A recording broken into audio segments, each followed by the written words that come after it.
ou à l'opposé. Par ici, les brasseurs d'opinion et de vision. Les rencontres de l'air.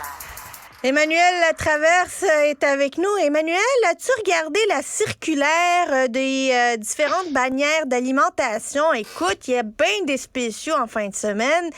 Et d'après le ministre Champagne, c'est parce que la rencontre qu'il a faite il y a 3 semaines commence déjà à se faire sentir. Il nous a habitués à plus de rigueur que ça, M. Champagne. Je peux te dire quelque chose. Il a été tellement ridiculisé pour avoir affirmé ça hier, que lui, il fait l'épicerie, puis moi, j'ai regardé les circulaires, puis il y a plein de rabais. Il était en entrevue avec Mario Dumont aujourd'hui. Il ne l'a pas répété. Par une raison très simple, c'est que l'Action de grâce, c'est le début des rabais sur la nourriture dans les épiceries jusqu'à Noël. Fait que c'est toujours en fin de semaine que ça commence à chaque année. Puis pire que ça, mon collègue Pierre-Olivier Zappa, aux 22h, lui qui animait à vos affaires l'an dernier, a fait l'exercice parce que comme ils font le combat des circulaires, ils gardent les vieilles circulaires. Donc, ils les ont dans leur tableau ou dans leurs données, puis sont allés vérifier. Puis les prix n'ont pas baissé, là. Le jambon pique-nique, tu dis, ah mon Dieu, il est en vente à 2,99 la livre. Il était 1 piastre la livre l'an dernier.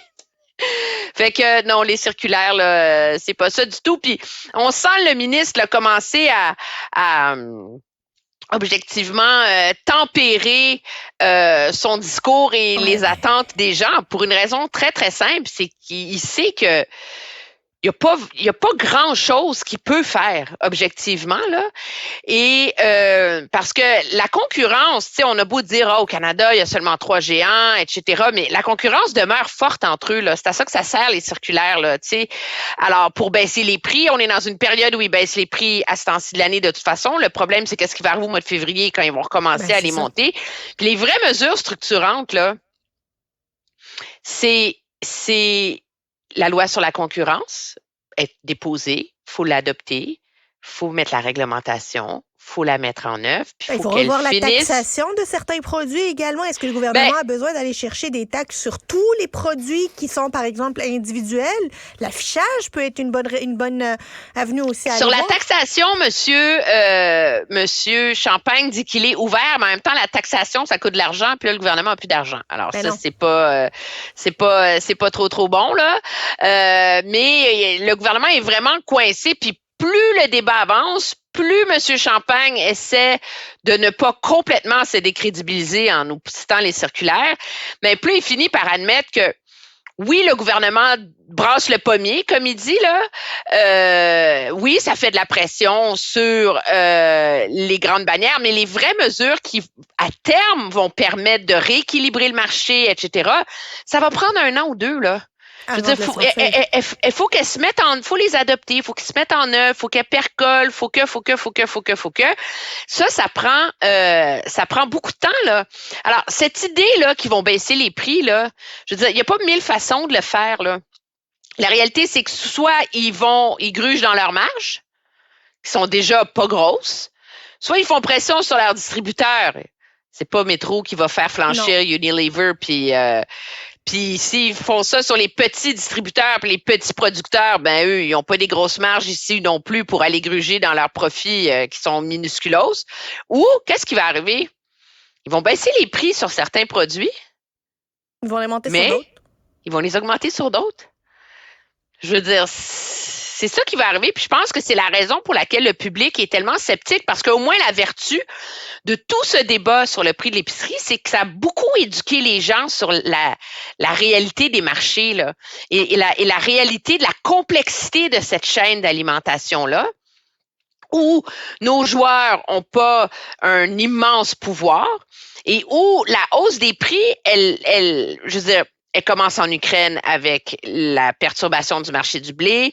Elle commence avec la guerre en Ukraine aussi, avec la perturbation du marché de l'énergie. Après ça, il y a les coûts de transport plus élevés. Il y a la taxe sur le carbone, sur laquelle qu'on n'a pas au Québec, mais qui est là ailleurs au pays. Il y a les prix de l'essence, il y a tout, les intrants, il y a l'engrais, etc. Alors, il y a tout ça qui rentre là-dedans, là. La pénurie de main-d'œuvre, absolument. Alors, moi, j'ai un peu l'impression qu'on assiste comme un gros vaudeville, tu sais, où, si moi, j'essaye pas de me battre, c'est qui va le faire? Fait que je vais faire semblant que ça va marcher, tu sais. Et je suis pas sûre que le gouvernement va vraiment finir par récupérer ses plumes perdues autour de ça parce que c'est un problème auquel les problèmes structurels qui vont porter fruit, il aurait dû s'y attaquer il y a hyper longtemps. Puis le sparage de circulaire, ben entre toi puis moi, ça fera pas de différence, tu sais. Mais Emmanuel, la question que je me pose, pourquoi le gouvernement s'est mis le doigt là-dedans puis a comme monté les attentes par rapport à ce qu'il était réellement capable de faire? As-tu regardé les sondages? Oui, non, mais je veux bien, mais tu commences pas à donner des objectifs que tu sais que tu n'atteindras pas. Alors, pourquoi les donner quand tu sais que tu les atteindras pas? Parce que tu donnes l'impression de faire quelque chose, de te tenir debout face aux gros méchants épiciers, parce que tu as le NPD, parce que tu te fais squeezer par le NPD à gauche, puis tu te fais squeezer pour ton inaction objectivement, par les conservateurs à droite. Alors, à un moment donné, ce gouvernement-là veut au moins donner l'impression qu'il fait quelque chose, mais de la même façon que ces mesures dans l'industrie de la construction, du logement, sont beaucoup plus structurantes et immédiates comme impact.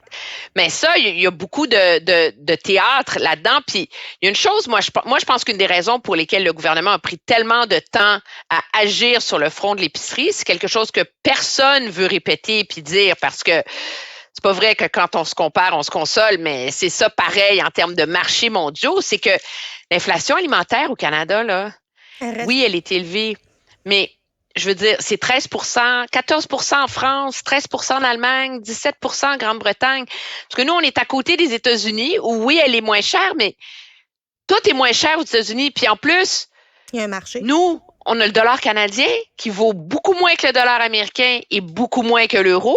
Alors, tout ça, ça joue là-dedans. Puis, je pense que c'est la raison pour laquelle le gouvernement n'a pas vu venir ce train-là politique qui allait lui exploser au visage, là.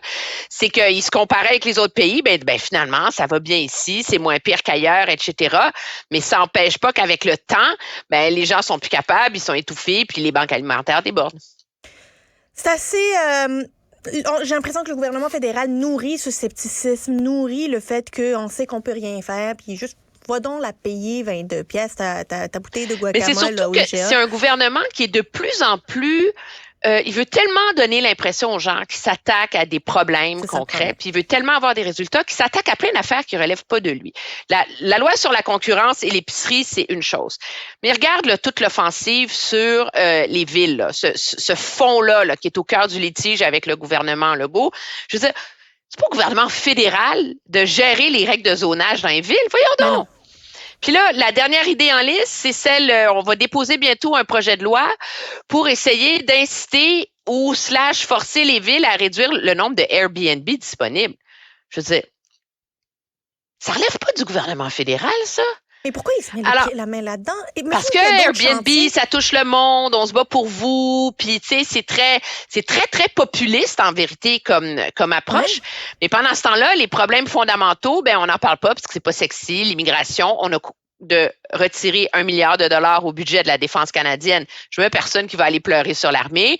Alors tous les trucs qui relèvent vraiment de Ottawa ne retiennent pas l'attention de ce gouvernement-là ou de manière beaucoup plus marginale, alors que les espèces de petits spectacles et de mesures pour faire croire aux gens qu'on va faire quelque chose, ça, on est très, très allumé là-dessus.